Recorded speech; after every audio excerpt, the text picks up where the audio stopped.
اهدنا الصراط المستقيم.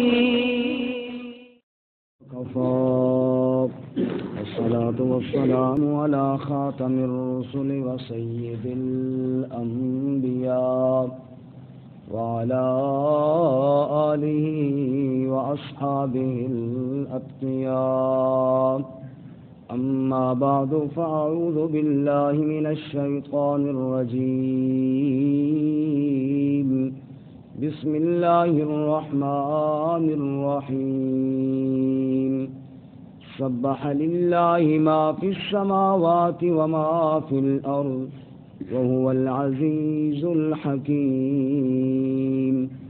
يا أيها الذين آمنوا لم تقولون ما لا تفعلون كبر مقتا عند الله أن تقولوا ما لا تفعلون.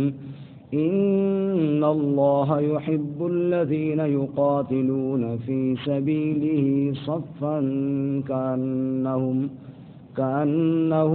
بنيان مرصوص. سبح للہ، تسبیح بیان کرتے ہیں اللہ کے لیے، ما فی السماوات و ما فی الارض، جو آسمانوں میں ہیں اور جو زمین میں، وہو العزیز الحکیم، اور وہی غالب حکمت والا ہے۔ یا ایھا الذین آمنوا، اے ایمان والو، لم تقولون ما لا تفعلون، تم کیوں کہتے ہو جو کرتے نہیں ہو؟ کبر مقتا عند اللہ، بہت بڑی ناراضگی ہے اللہ کے ہاں، ان تقولوا ما لا تفعلون، کہ تم وہ کہو جو تم کرتے نہیں ہو۔ ان اللہ یحب الذین یقاتلون فی سبیلہ صفا، بے شک اللہ تعالی محبت کرتا ہے ان لوگوں سے جو قتال کرتے ہیں اس کی راہ میں صف باندھ کر، کأنہم بنیان مرصوص، گویا کہ وہ عمارت ہیں شیشہ پلائی ہوئی۔ سبحان ربک رب العزت عما یصفون، وسلام علی المرسلین والحمد للہ رب العالمین۔ اللهم صل على محمد وعلى آل محمد كما صليت على إبراهيم وعلى آل إبراهيم إنك حميد مجيد۔ اللهم بارك على محمد وعلى آل محمد كما باركت على إبراهيم وعلى آل إبراهيم إنك حميد مجيد۔ معزز سامعین، سورۃ الصف کی ابتدائی 4 آیات آپ کے سامنے تلاوت کی ہیں۔ اللہ رب العزت ان کے مطابق صحیح بیان کی توفیق عطا فرمائے اور ہمیں قرآن و سنت پر عمل کرنے کی توفیق عطا فرمائے۔ اس سے قبل سورۃ الممتحنہ مکمل ہوئی، اللہ تعالیٰ اس کو قبول فرمائے اور اس پہ ہمیں عمل کرنے کی توفیق عطا فرمائے، جس میں اہل ایمان کو حکم دیا گیا کہ کفار کے ساتھ دوستی نہ کرو، ابراہیم علیہ السلام کی اسوہ حسنہ کو سامنے رکھو اور ان سے الگ ہو جاؤ، اور پھر اہل ایمان عورتوں کا کفار کے ساتھ نکاح نہیں ہو سکتا، اور پھر بیعت کی شرائط بیان کی اور آخر میں پھر بتایا کفار کے ساتھ دوستی نہ کرو۔ سورۃ الصف میں بتایا کہ دوستی نہ کرو بلکہ ان کے ساتھ قتال کرو، ان کے ساتھ جہاد کرو۔ اور سورۃ الصف میں اہل ایمان کو 3 بار خطاب کیا گیا۔ پہلا خطاب آج کے سبق میں یا ایھا الذین آمنوا لم تقولون ما لا تفعلون، دوسرا خطاب دوسرے رکوع میں ہے یا ایھا الذین آمنوا هل ادلکم علی تجارۃ تنجیکم من عذاب علیم، تیسرا خطاب آخر میں ہے یا ایھا الذین آمنوا کونوا انصار اللہ کما قال عیسی ابن مریم للحواریین الی آخرہ۔ 3 بار اہل ایمان کو خطاب کیا گیا۔ پہلی دفعہ کہا گیا جو کرتے نہیں ہو وہ کہتے کیوں ہو؟ دوسری دفعہ کہا گیا اور تمہیں ایک تجارت بتائیں جو تمہیں اللہ کے عذاب سے بچائے، اور وہ ہے ایمان اور پھر جہاد فی سبیل اللہ۔ تیسری بار کہا گیا ایمان والو اس طرح اللہ کے دین کے مددگار بنو جیسا کہ عیسیٰ علیہ السلام کے ساتھی بن گئے تھے۔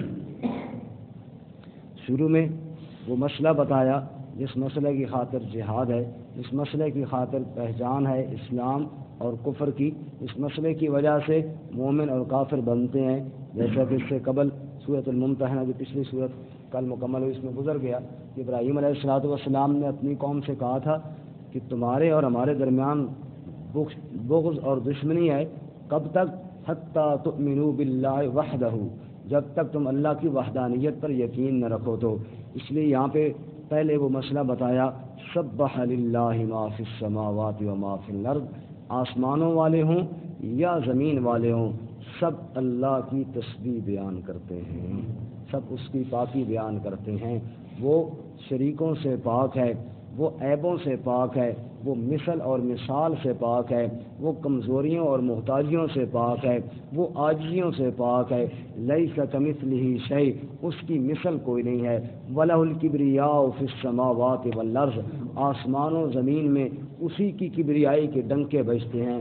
اس کے ملک کے اندر اس کا کوئی شریک نہیں ہے، اس کے اختیار میں اس کا کوئی شریک نہیں ہے۔ وہ احد، صمد، بے نیاز، لم یلد ولم یولد ہے بہرکار حقیقت۔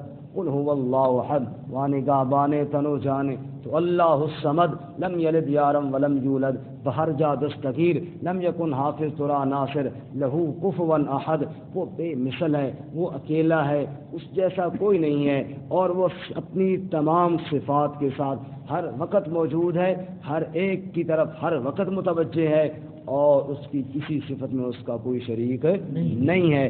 سبح للہ ما فی السماوات و ما فی الارض، اسی کی تسبیح بیان کرتے ہیں جو آسمان میں ہے وہ بھی، جو زمین میں ہے وہ بھی۔ یسألہ من فی السماوات والارض کل یوم ہوا فی شان، آسمان والے بھی اس کے منگتے، زمین والے بھی اس کے منگتے، سب مانگنے والے، دینے والا صرف کون ہے؟ اللہ۔ سبحان اللہ۔ وہو العزیز الحکیم، وہی غالب ہے، وہی حکمت والا ہے، سب پہ غلبہ اسی کا، باقی سب مغلوب ہیں، باقی سب کیا ہیں؟ مغلوب ہیں۔ وہ جو فیصلہ کرے اس کے فیصلے کو رد کوئی نہیں کر سکتا، اس کے فیصلے کو چیلنج کوئی نہیں کر سکتا۔ وہ نوح علیہ السلام کے بیٹے کو غرق کرے کوئی چھڑا نہیں سکتا، وہو العزیز، کیونکہ غالب جو وہ ہے۔ وہ ابراہیم علیہ السلام کو آگ میں ڈالے وہ بچا لے تو کوئی جلا نہیں سکتا، کیونکہ وہ العزیز، وہ غالب ہے۔ وہ چھری کے نیچے اسماعیل کو بچائے تو بچا سکتا ہے، کوئی کاٹ نہیں سکتا، کیونکہ وہ العزیز، وہی غالب ہے، اس کے علاوہ کوئی غالب کوئی نہیں۔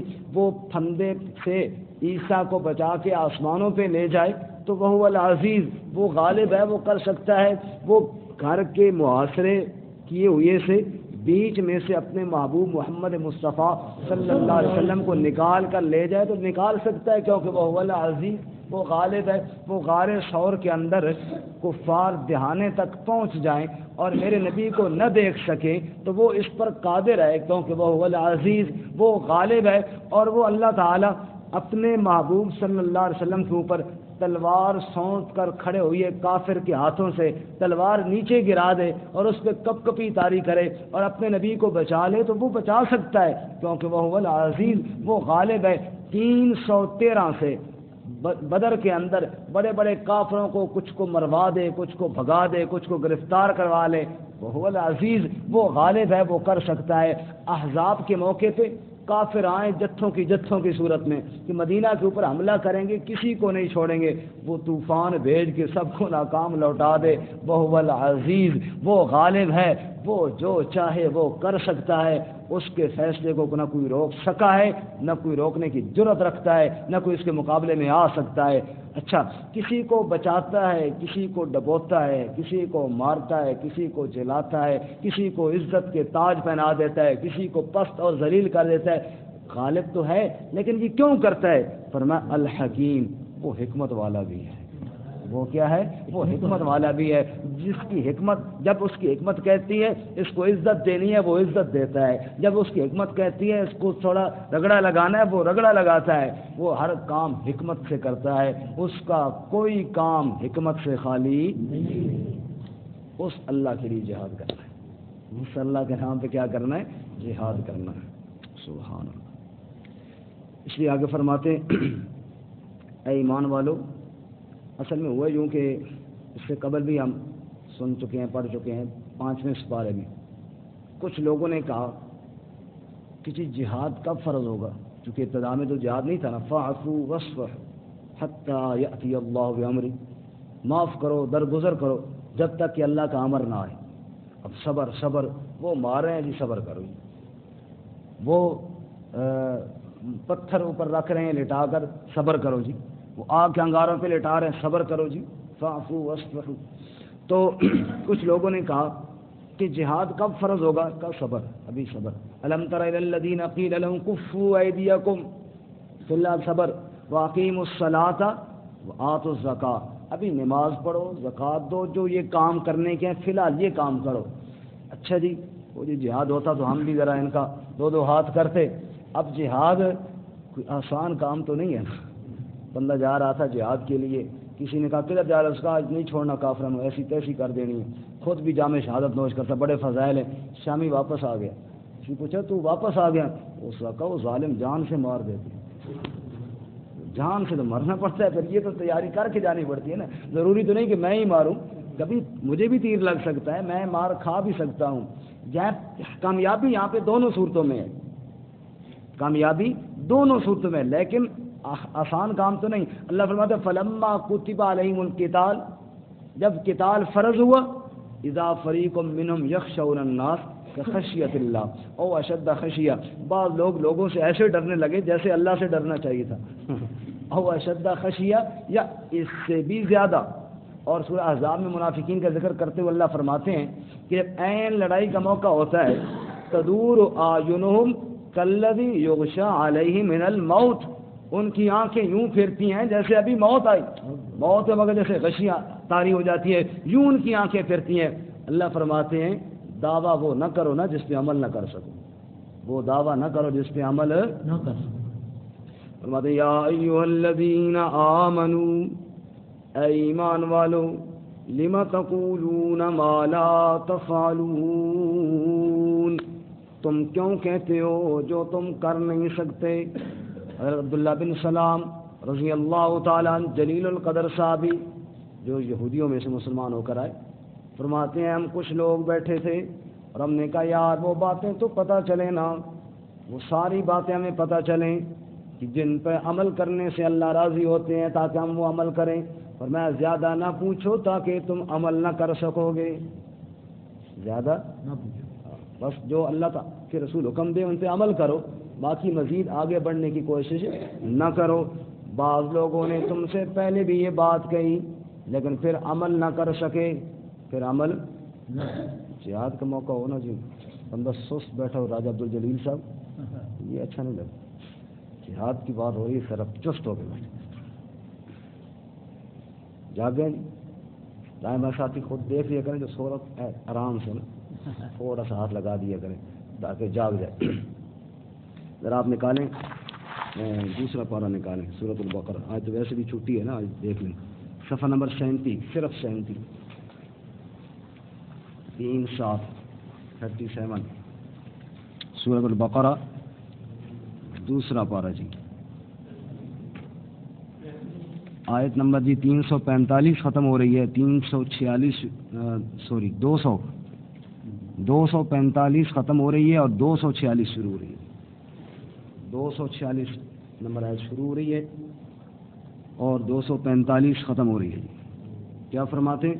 الم تر الی الملأ من بنی اسرائیل من بعد موسیٰ، کیا آپ نے دیکھا نہیں ان سرداروں کی طرف جو بنی اسرائیل میں سے تھے موسیٰ علیہ السلام کے بعد کا واقعہ، اذ قالوا لنبی لہم ابعث لنا ملکا، جب انہوں نے اپنے وقت کے نبی سے کہا، جس کا نام حسین شنویر علیہ السلام بتاتے ہیں، بلکہ جو بھی اس وقت کے نبی تھے موسیٰ علیہ السلام کے بعد، جب انہوں نے اپنے وقت کے نبی سے کہا ہمارے لیے مقرر کر دو ملکن، ایک کمانڈر، ایک سپہ سالار، نقاتل فی سبیل اللہ، تاکہ ہم قتال کریں اللہ کی راہ میں۔ قال هل عصيتم إن كتب عليكم القتال ولا تقاتلوا، تو اللہ کے اس نبی نے فرمایا کہیں ایسا نہ ہو اگر تم پر قتال فرض کر دیا جائے تم قتال نہ کرو، ابھی تو تمہیں بڑا شوق ہے، پھر دھیان کرنا کہیں اللہ کی طرف سے حکم آ گیا پھر گڑبڑ نہ کرو۔ قالوا، انہوں نے جواب میں کہا وما لنا الا نقاتل فی سبیل اللہ، اے اللہ کے نبی پریشان کیوں ہوتے ہیں، کیا وجہ ہے کہ ہم قتال نہ کریں گے اللہ کی راہ میں؟ وقد اخرجنا من دیارنا وابنائنا، ہمیں نکالا گیا گھروں سے اور اولاد سے، ہمارے اوپر کافروں نے ویسے بڑے ظلم کیے ہیں، ہمیں ویسے بھی غصہ ہے ان پر، جب اللہ کا حکم بھی ہوگا ہمارا غصہ بھی شامل ہوگا، کیوں نہیں ہم قتال کریں گے؟ اللہ فرماتے ہیں فلما کتب علیہم القتال، جب ان پر قتال فرض کر دیا گیا، تولوا، پھر وہ پھر گئے، الا قلیلا منہم، بہت تھوڑے ان میں بچے، واللہ علیم بالظالمین، اور اللہ جاننے والا ہے ظالموں کو۔ پہلے کہا کہ ہم قتال کرتے ہیں، جب فرض ہوا پھر گڑبڑ کر گئے۔ وقال لهم نبیہم، اور کہا ان کے لیے ان کے نبی نے ان اللہ قد بعث لکم طالوت ملکا، بے شک اللہ تعالیٰ نے مقرر کر دیا تمہارے لیے حضرت طالوت کو تمہارا جہاد کا امیر، اس کی عمارت میں جاؤ جہاد کرو۔ قالوا، کہنے لگے انا یکون له الملک علینا، کیسے ہو سکتی ہے اس کی عمارت ہم پر، وہ امیر بننے کے قابل نہیں، اصل تو بھاگنا پھر جہاد سے تھا نا، پھر بہانے شروع ہوئے، انا یکون له الملک علینا، کیسے وہ امیر بن گیا ہم پر، ونحن احق بالملک منہ، ہم زیادہ حقدار تھے عمارت کے اس سے، وہ جی ہم میں سے کسی کو امیر بناتے، اس کو کیوں بنا دیا، اس کا کیا قصور ہے؟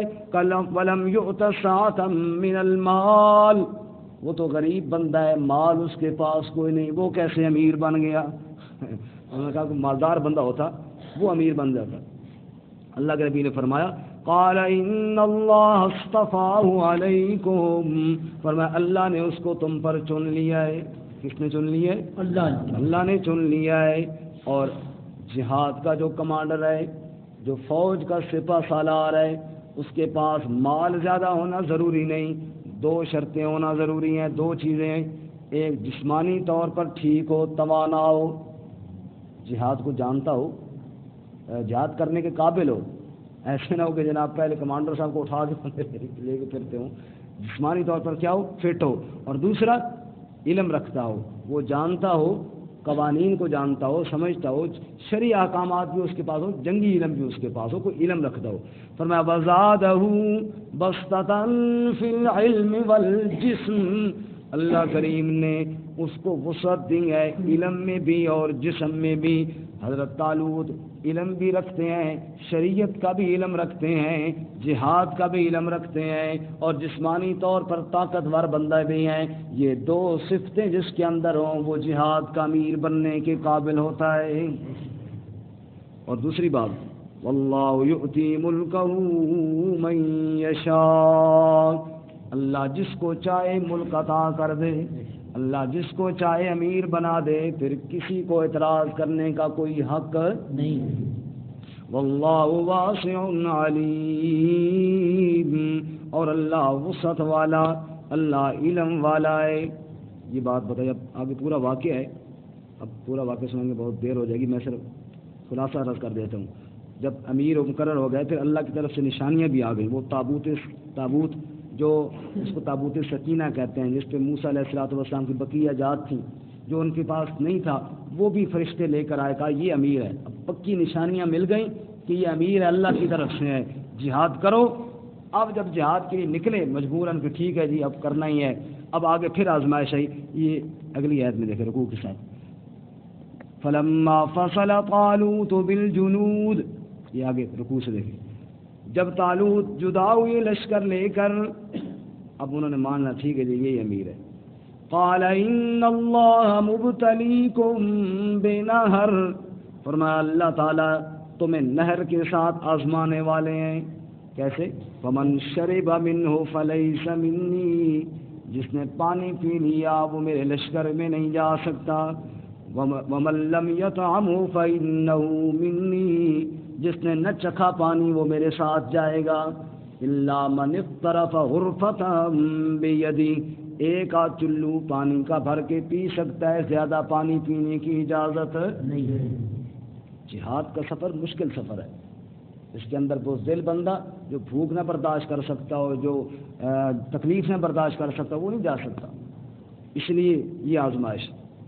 اب پیاس بھی لگی ہو، نہر پوری پانی کی بہہ رہی ہو، اور پانی اللہ کا حکم ہے کہ پانی پینا نہیں ہے، اللہ فرماتے ہیں فشربوا منہ، پس پی لیا انہوں نے وہاں سے، الا قلیلا منہم، تھوڑے لوگ بچے جنہوں نے نہ پیا، فلما جاوزہ ہوا والذین آمنوا معہ، پس جب پار کیا اس نہر کو حضرت طالوت نے اور ان ایمان والوں نے، قالوا لا طاقت لنا اليوم بجالوت وجنودی، کہنے لگے ہمارے اندر طاقت نہیں کہ ہم جالوت کا مقابلہ کریں، مقابلے میں جالوت کا لشکر اور اس کے لشکروں کے ساتھ، کیونکہ بزدل بندہ کہاں جہاد کر سکتا۔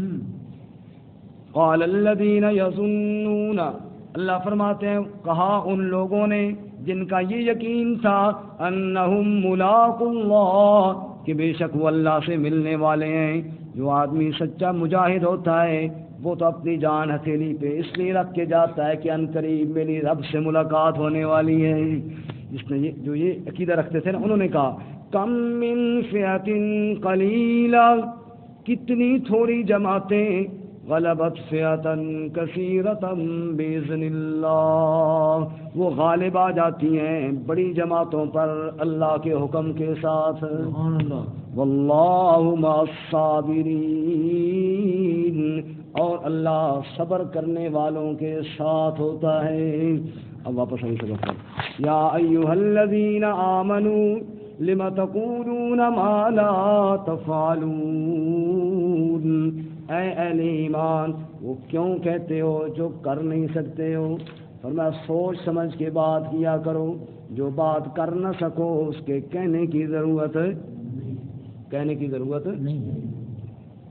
کبر مقتا عند اللہ ان تقولوا ما لا تفعلون، یہ ہمارے جماعت والے ساتھی کہتے ہیں ارادہ کرو تو ثواب ہے، ارادہ لیکن کرو تب، یہ ذہن میں رہے۔ ارادہ، وہ ہمارا ایک بندہ ارادے کے لیے کھڑا ہوا نا، اب وہ ارادے کا نام بھول گیا اس کو، بھائی ہاں جی فرماؤ جی بزرگوں، اس کا وہ والا لکھو جو صرف لکھوانا ہوتا ہے اور جانا نہیں ہوتا، وہ والا شروع میں ارادہ ہی کوئی نہیں، وہ والا وہ جو صرف کیا کرنا ہوتا ہے، لکھوانا ہوتا ہے اور جانا نہیں ہوتا۔ ایک بندے نے بار بار کہا کہ میرا 4 مہینے کا ارادہ ہے۔ کتنے مہینے کا جی؟ 4۔ جماعت والے ساتھی کہے بھائی تو نے ارادہ کیا تھا، اس کا کہو اللہ کے بندو میں نے ثواب کے لیے لکھوایا تھا، میں نے جانے کے لیے نہیں لکھوایا تھا۔ بھائی ارادہ کریں، دل سے ارادہ کریں کہ انشاءاللہ جائیں گے، پھر آگے اللہ تعالیٰ توفیق دیں گے، اور صرف ٹرکانے کے لیے نہ ہو۔ فرمایا کہ لم تقولون ما لا تفعلون، وہ کیوں کہتے ہو جو کرتے نہیں، جس کا ارادہ ہی نہیں ہے، جس کے کرنے کا ارادہ ہی نہیں ہے وہ بات نہ کہو، ارادہ دل سے کرو، پھر کہو، پھر اللہ توفیق بھی دیں گے انشاءاللہ۔ کبر مقتا عند اللہ، بہت بڑی ناراضگی ہے اللہ کے ہاں، اللہ بڑے ناراض ہوتے ہیں اس بات سے، ان تقولوا ما لا تفعلون، کہ تم وہ بات کہو جو تم کرتے نہیں ہو، جس بات کے کرنے کا ارادہ ہی نہیں ہے وہ بات کہو تو اس بات سے اللہ ناراض ہوتے ہیں۔ اس بات سے اللہ کیا ہوتے ہیں؟ جو بات دل کے اندر ہو وہی بات زبان پر ہونی چاہیے۔ اسی لیے اللہ تعالیٰ دوسرے مقام پر فرماتے ہیں نا، یہودیوں کا ذکر کرتے ہوئے اس اگلی صورت میں فرمایا مثل الذین حملوا التوراۃ ثم لم يحملوها کمثل الحمار يحمل اسفارا. اللہ فرماتے ہیں وہ جنہوں نے تورات کا علم تو حاصل کیا لیکن عمل ان کا کچھ اور تھا. اللہ فرماتے ہیں کمثل الحمار، حمار کہتے ہیں گدھے کو. اللہ فرماتے ہیں ان کی مثال میرے نزدیک تو گدھے جیسی ہے. کس کی طرح ہے؟ گدھے جیسی. اللہ فرماتے ہیں کمثل الحمار یحمل اسفارا، جس کے اوپر بوجھ ڈال دیا جائے اور وہ بوجھ اٹھا کر پھر رہا ہو. اس لیے اللہ فرماتے ہیں نا کبر مقتن عند اللہ ان تقولوا ما لا تفعلون. اب باتوں سے باتیں یاد آ جاتی ہیں. ایک مثال چھوٹی سی اور عرض کروں. نام سپارے میں اب دکھاتے نہیں ویسے آیات سنا دیتا ہوں. وَاتْلُ عَلَيْهِمْ نَبَأَ الَّذِي آتَيْنَاهُ آيَاتِنَا فانسلخ منها فاتبعه الشیطان فکان من الغاوین. ایک شخص گزرا بلم بن باورا، اکثر مفسرین اس کو یہ نام بتاتے، قرآن نے نام نہیں بتایا، ایک شخص کا ذکر کیا. پہلی قوموں میں ایک شخص گزرا. اللہ فرماتے آتیناہ آیاتنا، ہم نے اس کو اپنی آیات کا علم عطا فرمایا تھا. یعنی بڑا عالم تھا، بڑا نیک تھا. مفسرین فرماتے ہیں اس میں اعظم بھی وہ جانتا تھا، وہ جو دعا مانگتا تھا اللہ اس کی دعا کو قبول کیا کرتے تھے. اللہ اس کے ہاتھوں کو خالی نہیں لوٹایا کرتے تھے، لیکن کہتا کچھ تھا اور پھر کرنے کچھ اور لگ گیا. فاتبعہ الشیطان فکان من الغاوین، پھر شیطان نے اس کو گمراہ کیا اور وہ گمراہوں میں سے ہو گیا. کیا ہوا؟ اللہ کریم کے پیغمبر موسیٰ علیہ السلام کے خلاف بھی زبان درازیاں شروع کر دی. اپنے آپ کو بہت بڑا سمجھنے لگا، کہتا کچھ اور تھا پھر کرنا کچھ اور شروع کر دیا. اتنا اللہ کریم کو غصہ آیا، اتنا اللہ کریم کا کار جوش کے اندر آیا. قرآن میں نامے پارے میں اللہ بتاتے ہیں فَمَثَلُهُ كَمَثَلِ الْكَلْبِ. اللہ فرماتے ہیں جس کو ہم نے اپنی آیتوں کا علم دیا تھا پھر اس کی مثال کتے کی طرح ہو گئی. اور آگے پھر اللہ نے اسی پر بس نہیں کیا، آگے نامے پارے میں فرمایا ان تحمل علیہ یلہس او تترکہ یلہس. فرمایا کتے کے اوپر کوئی بوجھ رکھو یا نہ رکھو، زبان اس کی لٹک رہی ہوتی ہے، ہانپ رہا ہوتا ہے. اللہ نے اس کو کتے کی طرح بنا کے ہانپنا شروع کر دیا. اس نے اللہ نے فرمایا اوے کائنات والو میرے کار سے ڈرو، میری پکڑ سے ڈرو، میرے عذاب سے ڈرو. دعائیں دو محمد مصطفیٰ صلی اللہ علیہ وسلم کو، جس کی دعاؤں کی وجہ سے اللہ تعالیٰ شکلیں نہیں تبدیل کرتے.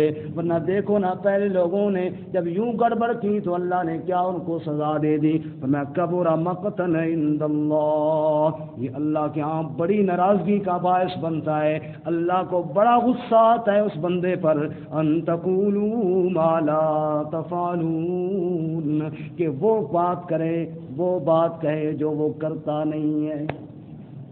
میرے مرشد کریم امام الانبیاء محمد کریم کو صلی اللہ علیہ وسلم نے فرمایا دن قیامت کا ہوگا وہ ریاکار سخی، وہ ریاکار مجاہد اور وہ ریاکار عالم جس نے دنیا کو دکھانے کے لیے جہاد کیا، جس نے دنیا کو دکھانے کے لیے سخاوت کی، جس نے دنیا کو دکھانے کے لیے علم پڑھا اور پڑھایا تاکہ لوگ کہیں بڑا عالم ہے، لوگ کہیں بڑا سخی ہے، لوگ کہیں بڑا مجاہد ہے. فرمایا سب سے پہلے ان کو دوزخ کے اندر ڈالا جائے گا.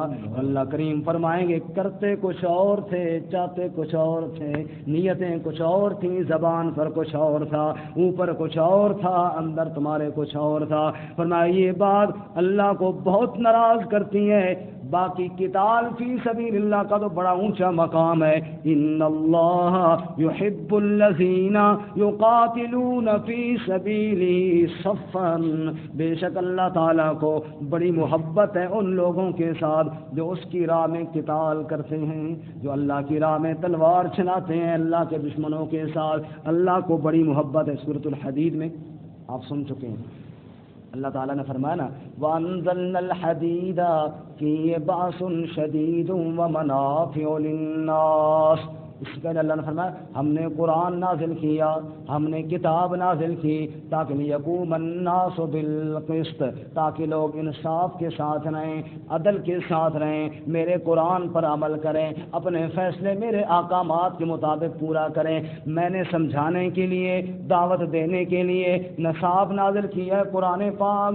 جو اچھی طبیعت والے ہیں، جو مزاج جن کا درست ہے، وہ میرے کلام سن کر اس کی طرف کھنچے آتے ہیں اور آ جاتے ہیں، اور پھر پیچھے کچرا رہ جاتا ہے، ان کے لیے میں اللہ نے تلوار نازل کی ہے۔ ان کے لیے کیا نازل کی؟ وہاں میں نے ایک مثال عرض کی تھی، میں نے کہا جیسے مقناطیس اور مقناطیس لے کر جاتے ہیں نا، اور وہاں کچھ چورا ہو، ریزے ریزے ذرے ذرے ہوں، کچھ لکڑی کی ہوں اور کچھ لوہے کی ہوں، لوہا کاٹتے ہیں وہاں سے بھی گرتا ہے نا، لکڑی کاٹتے ہیں وہاں سے بورا گرتا ہے، بورا ہو لوہے کا بھی اور لکڑی کا بھی ہو، مکس پڑا ہوا ہو، اوپر رکھو مقناطیس، لوہے والا کھینچا ہوا آ جاتا ہے یا نہیں آ جاتا؟ آ جاتا ہے، لکڑی والا پیچھے رہ جاتا ہے۔ فرمایا جب قرآن کی دعوت چلے گی نا اور قرآن بیان ہوگا تو جو اچھی طبیعت والے ہیں وہ اس طرح آ جائیں گے جس طرح مقناطیس کی طرف لوہے کے ذرے آتے ہیں، پیچھے رہ جائے گا لکڑی کا ذرات، وہ پھر جلانے کے قابل ہی رہتے ہیں۔ وہ کس قابل رہتے ہیں؟ جلانے۔ یہی بالکل بین ہی یہی نظام ہے اسلام کا، دعوت اور پھر آخر میں کیا ہے؟ جہاد۔ اور ایک ہے جہاد اور ایک ہے قتال، یہ بھی ذہن میں رکھیں۔ جہاد کوشش کو کہتے ہیں، محنت کو کہتے ہیں، جہاد قلم کے ساتھ بھی ہے، جہاد زبان کے ساتھ بھی ہے، جہاد کسی طریقے جہاد بالنفس، اسی لیے اس کو جہاد اکبر کہا گیا کہ اپنے نفس کے خلاف جہاد، کوشش کرنا بہت بڑا جہاد ہے۔ قرآن کی دعوت کو جہاد کبیر کہا گیا، وجاہدہم بہ جہادا کبیرا۔ اللہ تعالیٰ نے وہاں فرمایا قرآن پاک کے ساتھ دعوت ہو، یہ بھی بڑا جہاد ہے۔ قرآن کی دعوت یہ بھی جہاد ہے، نفس کے خلاف بھی جہاد ہے، دعوت بھی جہاد ہے، اس معنی میں کہ وہ کوشش کی جا رہی ہے، دعوت بھی جہاد، یہ سارے جہاد ہیں۔ اور ایک ہے قتال، پھر اس کی چوٹی کیا ہے؟ وہ قتال فی سبیل اللہ، وہ اللہ کے راستے میں جان ہتھیلی پر رکھ کے اور تلوار لے کر دشمن کے ساتھ ٹکرا جانا، اور کفریہ طاقتوں کے ساتھ ٹکرا کر یا وہ رہیں گے یا ہم رہیں گے، یہ ہے جہاد، یہ ہے قتال۔ فرمایا ان اللہ یحب الذین یقاتلون فی سبیلہ صفا، بے شک اللہ تعالیٰ محبت کرتا ہے ان سے جو قتال کرتے ہیں اس کی راہ میں، صف باندھ کر قتال کرتے ہیں۔ اور کیسے؟ کأنہم بنیان مرصوص، قتال وہ کر سکتا ہے جو آپس کے اندر لڑائی نہ کرے، جو آپس کے اندر لڑائی، جب سے مسلمانوں نے آپس میں لڑنا شروع کر دیا پھر دشمن سے ڈرنا شروع ہو گئے، دشمن کا مقابلہ نہیں کر سکتے۔ فرمایا کأنہم بنیان مرصوص، اور سورۃ انفال میں فرمایا لا تنازعوا فتفشلوا وتذهب ريحكم، فرمایا آپس میں جھگڑے نہ ڈالو، آپس میں جھگڑے ڈالو گے تو کیا ہوگا؟ تمہاری ہوا اکھڑ جائے گی اور پھر تم دشمن کا مقابلہ نہ کر سکو گے، بزدل پڑ جاؤ گے۔ آپس کے جھگڑے چھوڑو، آپس کے جھگڑوں کو ختم کرو، کأنہم بنیان مرصوص، ایک سیسہ پلائی ہوئی دیوار بنو، پھر رب کے دشمنوں سے ٹکرا جاؤ، اللہ تمہاری مدد فرمائے گی۔ اللہ تعالیٰ عمل کی توفیق عطا فرمائے۔ ترجمہ دوبارہ سے۔ سبح للہ ما فی السماوات وما فی الارض، تسبیح بیان کرتے ہیں اللہ کے لیے جو آسمانوں میں ہے اور جو زمین میں، وهو العزیز الحکیم، اور وہ غالب حکمت والا ہے۔ یا ایھا الذین آمنوا، اے ایمان والو، لم تقولون ما لا تفعلون، تم کیوں کہتے ہو جو کرتے نہیں ہو؟ کبر مقتا عند اللہ، بڑی ناراضگی والی بات ہے اللہ کے ہاں، ان تقولوا ما لا تفعلون، کہ تم وہ بات کہو جو تم کرتے نہیں ہو۔ ان اللہ یحب الذین یقاتلون فی سبیلہ صفا، بے شک اللہ تعالیٰ محبت کرتے ہیں ان لوگوں سے جو قتال کرتے ہیں اس کی راہ میں صف باندھ کر، کأنہم بنیان مرصوص، گویا کہ وہ عمارت ہیں جو شیشہ پلائی گئی ہیں۔